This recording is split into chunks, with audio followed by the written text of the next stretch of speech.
नमस्कार दोस्तों, educational trick में आपका स्वागत है। मैं दिनेश कुमार आप लोगों को एजुकेशनल ट्रिक में एक बार फिर से स्वागत करता हूं। उम्मीद है कि आप सभी लोग स्वस्थ होंगे, प्रसन्न होंगे, हंसते होंगे, मुस्कुराते होंगे। दोस्तों, आज का हमने टॉपिक लिया हुआ है ब्रांचेस ऑफ बायोलॉजी, यानी कि जीव विज्ञान की शाखाएं। और जीव विज्ञान की शाखाओं के अध्ययन में हम लोग कुछ महत्वपूर्ण पॉइंट्स के बारे में देखेंगे कि जिनके बारे में आपकी विभिन्न प्रतियोगी परीक्षाओं में बार बार प्रश्न पूछे जाते हैं। तो सबसे पहले हमारा आता है हिस्टोलॉजी। हिस्टोलॉजी में हम लोग अध्ययन करते हैं ऊतकों का। हिस्टोलॉजी मतलब स्टडी ऑफ टिश्यूज, यानी कि ऊतकों का अध्ययन। अगला साइटोलॉजी। साइटोलॉजी में हम लोग अध्ययन करते हैं किसका? कोशिका का, यानी कि स्टडी ऑफ सेल्स, यानी कि कोशिकाओं का अध्ययन। अगला है आपका क्रेनियोलॉजी, यानी कि इसमें हम लोग अध्ययन करते हैं आपका करोटी का। ठीक है। अगला न्यूरोलॉजी। न्यूरोलॉजी में हम लोग अध्ययन करते हैं किसका? तंत्रिका तंत्र का अध्ययन। ठीक है। अगला हेमेटोलॉजी। हेमेटोलॉजी के अंतर्गत हम लोग अध्ययन करते हैं रुधिर एवं रुधिर रोगों का अध्ययन करते हैं, यानी कि ब्लड एवं ब्लड डिजीजेस का अध्ययन हम लोग इसके अंतर्गत करते हैं, तो हेमेटोलॉजी के अंतर्गत करते हैं। अगला है आपका ऑस्टियोलॉजी। ऑस्टियोलॉजी के अंतर्गत हम लोग करते क्या है? स्टडी ऑफ स्केलेटन, यानी कि कंकाल तंत्र का अध्ययन। तो कंकाल तंत्र का अध्ययन किसके अंतर्गत किया जाता है? तो ऑस्टियोलॉजी के अंतर्गत हम लोग कंकाल तंत्र का अध्ययन करते हैं। अगला एंजियोलॉजी। एंजियोलॉजी का अंतर्गत हम लोग अध्ययन करते हैं परिसंचरण तंत्र का अध्ययन, यानी कि स्टडी ऑफ किसका? सर्कुलेशन। अगला ओडोंटोलॉजी। ओडोंटोलॉजी के अंतर्गत हम लोग अध्ययन करते हैं दांतों का, यानी कि स्टडी ऑफ टीथ। अगला ऑर्गेनोलॉजी। ऑर्गेनोलॉजी के अंतर्गत हम लोग अध्ययन करते हैं ऑर्गन्स, यानी कि अंगों का अध्ययन। अगला कैरियोलॉजी। कैरियोलॉजी के अंतर्गत हम लोग अध्ययन करते हैं केंद्रक का, यानी कि स्टडी ऑफ न्यूक्लियस। अगला डर्मेटोलॉजी। डर्मेटोलॉजी के अंतर्गत हम लोग अध्ययन करते हैं किसका? त्वचा का, यानी कि study of skin and skin diseases, त्वचा एवं त्वचा रोगों का अध्ययन। अगला फेरेनोलॉजी। फेरेनोलॉजी के अंतर्गत अध्ययन किया जाता है स्वप्न का, यानी कि स्टडी ऑफ ऑर्निथ। ठीक है। प्रश्न यहाँ पर कई बार पूछा गया है हम लोगों से कि यह जो होता है वो आपका स्वप्न क्या है? तो स्वप्न आपकी एक जटिल प्रक्रिया है, जिसके बारे में हम आपको किसी दिन डिटेल में आपको स्वप्न के बारे में बताएंगे एक नए वीडियो के जरिए। अगला टॉपिक है आपका इथोलॉजी। इथोलॉजी के अंतर्गत हम लोग करते क्या है कि एनिमल बिहेवियर, यानी कि जंतुओं के व्यवहार का अध्ययन करते हैं। तो जंतुओं का व्यवहार का ही अध्ययन हम लोग किसी अगले वीडियो में, हम लोग जब एनिमल बिहेवियर के बारे में बात करेंगे तो हम लोग जंतु विज्ञान के जंतु के व्यवहार के बारे में हम लोग पूरी तरीके से डिटेल बात कर लेंगे। अगला है आपका एम्ब्रियोलॉजी। एम्ब्रियोलॉजी में हम लोग किसके बारे में बात करेंगे? भ्रूणीय परिवर्धन, यानी कि स्टडी ऑफ एम्ब्रियो। अगला ओंटोजेनी। ओंटोजेनी में हम लोग बात करते हैं जीवन चक्र का, यानी कि जन्म, जीवन चक्र, प्रजनन एवं मृत्यु के बारे में हम लोग डिस्कस करते हैं किसमें? ओंटोजेनी में। अगला टेक्सोनॉमी। टेक्सोनॉमी के फादर हैं कैरोलस लिनियस। इसके अंतर्गत हम लोग बात करते हैं किसका? जंतुओं के वर्गीकरण एवं नामकरण का, यानी कि क्लासिफिकेशन ऑफ एनिमल्स, या फिर किसी भी जीवों का आपका वर्गीकरण और साथ ही साथ उनका नामकरण। अगला इवोल्यूशन। और इवोल्यूशन के अंतर्गत हम लोग बात करते हैं किसका?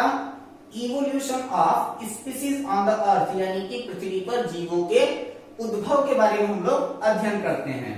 अगला प्लेंटोलॉजी। प्लेंटोलॉजी में हम लोग किसका अंतर्गत अध्ययन करते हैं? जीवाश्मों का अध्ययन, यानी कि स्टडी ऑफ फॉसिल्स। अगला पैथोलॉजी। पैथोलॉजी के अंतर्गत हम लोग अध्ययन करते हैं क्या? स्टडी ऑफ डिजीजेस, यानी कि रोगों का अध्ययन। अगला है आपका टैक्सिकोलॉजी। टैक्सिकोलॉजी के अंतर्गत हम लोग बात किसका करते हैं? विषैले पदार्थों का अध्ययन, यानी कि स्टडी ऑफ टैक्सिकस सब्सटेंसेस। अगला प्रोटोजूलॉजी। प्रोटोजोलॉजी के अंतर्गत हम लोग अध्ययन किसका करते हैं? प्रोटोजोआ का अध्ययन, यानी कि स्टडी ऑफ प्रोटोजोआस। अगला इंटोमोलॉजी। इंटोमोलॉजी के अंतर्गत हम लोग किसका अध्ययन करते हैं? कीटों का अध्ययन। अगला इक्थियोलॉजी।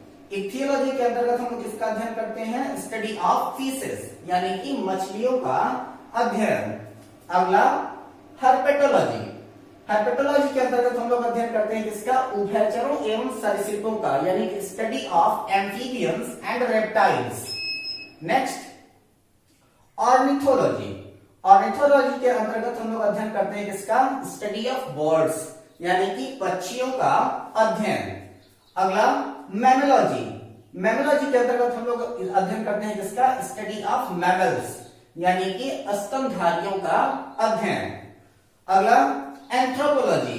एंथ्रोपोलॉजी के अंतर्गत हम लोग बात करते हैं स्टडी ऑफ ह्यूमन स्पीसीज, यानी कि मानव जातियों का अध्ययन, जिसमें आपके कई प्रकार की जातियों के बाद आधुनिक मानव का उद्भव हुआ है, जिनमें आपका कई प्रकार की जातियां आती है। जावा मानव, पेकिंग मानव, क्रो-मैग्नियन मानव, निएंडरथल मानव, और इसके बाद फिर होमो इरेक्टस, होमो डेक्टाइलस, इसके बाद फिर होमो सेपियंस, प्रेजेंट टाइम में होमो सेपियंस सेपियंस, और इसके बाद जो भविष्य का मानव होगा उस भविष्य के मानव का नाम है होमो फ्यूचरिस।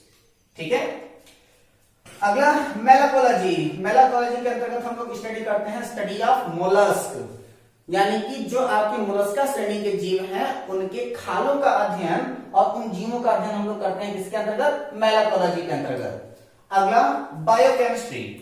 बायोकेमिस्ट्री के अंतर्गत हम लोग अध्ययन करते हैं जीव शरीर पर रासायनिक क्रिया का अध्ययन। ठीक है, तो जीवों के शरीर पर रासायनिक क्रिया का अध्ययन हम लोग किसके अंतर्गत करते हैं? बायोकेमिस्ट्री के अंतर्गत करते हैं। अगला सेरोलॉजी। सेरोलॉजी के अंतर्गत हम लोग बनाते हैं ब्लड सीरम, यानी कि रुधिर सीरम। जब किसी भी व्यक्ति को सांप काट लेता है तो उसके सांप काटने पर उसका जो एंटीडोज दिया जाता है उसी को हम लोग क्या कहते हैं? ब्लड सीरम के नाम से जानते हैं। अगला है माइक्रोबायोलॉजी, और इस माइक्रोबायोलॉजी में हम लोग किसका अध्ययन करते हैं? स्टडी ऑफ माइक्रोब्स, यानी कि अति सूक्ष्म जीवों का अध्ययन हम लोग माइक्रोबायोलॉजी के अंतर्गत करते हैं। अगला बैक्टीरियोलॉजी। बैक्टीरियोलॉजी के अंतर्गत किसका अध्ययन करते हैं? तो हम लोग करते हैं जीवाणुओं का अध्ययन, यानी कि स्टडी ऑफ बैक्टीरियाज। इसके बाद आता है आपका वायरोलॉजी। वायरोलॉजी के अंतर्गत हम लोग स्टडी करते हैं वायरसेस का, यानी कि विषाणुओं का। अगला माइकोलॉजी। माइकोलॉजी के अंतर्गत हम लोग अध्ययन करते हैं फंगल, यानी कि स्टडी ऑफ फंगल, यानी कि कवकों का अध्ययन।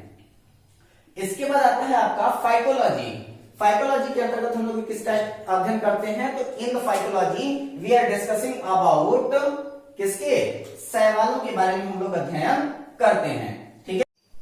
अगला है ब्रायोलॉजी। ब्रायोलॉजी के अंतर्गत हम लोग बात करते हैं किसका? ब्रायोफाइटा का।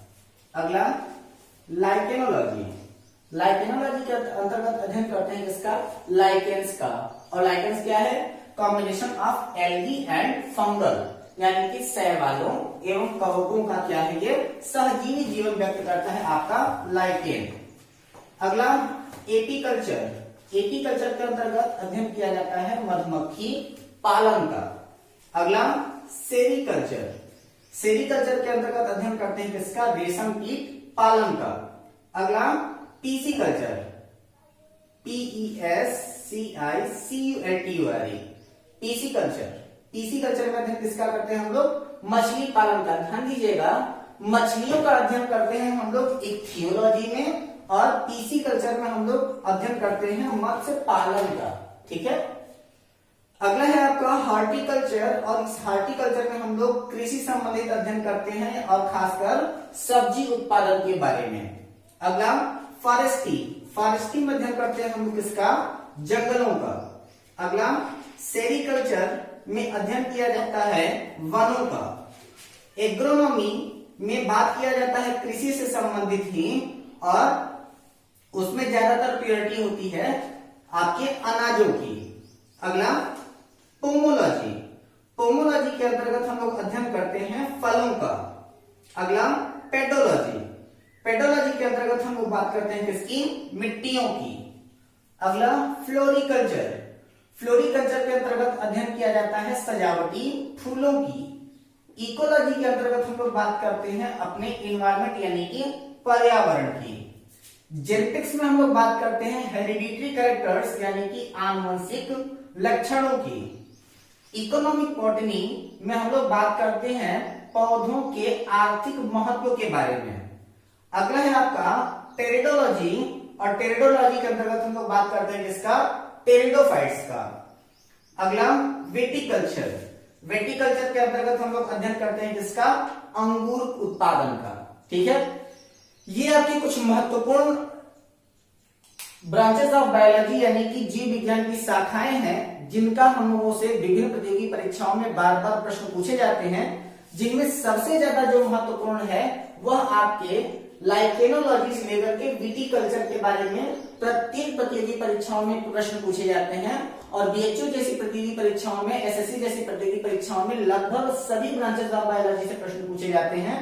आप लोग इसे नोट कर लें, मैं हट जाता हूं, आप इसका स्क्रीनशॉट ले लें और सबको नोट करके आप जितना जल्दी से जल्दी हो सके आप उसको याद कर लें। इन सारी चीजों को, खासकर ब्रांचेस ऑफ बायोलॉजी या फिर जो प्रेजेंट टाइम में मैं आपको टॉपिक पढ़ा रहा हूं, इन सारी चीजों में आप लोग कभी भी शॉर्ट ट्रिक खोजने के चक्कर में ना पड़े, क्योंकि इनको लर्न करने का कोई शॉर्ट ट्रिक सुटेबल नहीं हो सकता। और अगर कभी कोई बता भी दे तो वह आपको ज्यादा देर तक याद रखने वाला नहीं है, इसलिए आप बार बार इसको लिखें, याद कर लें।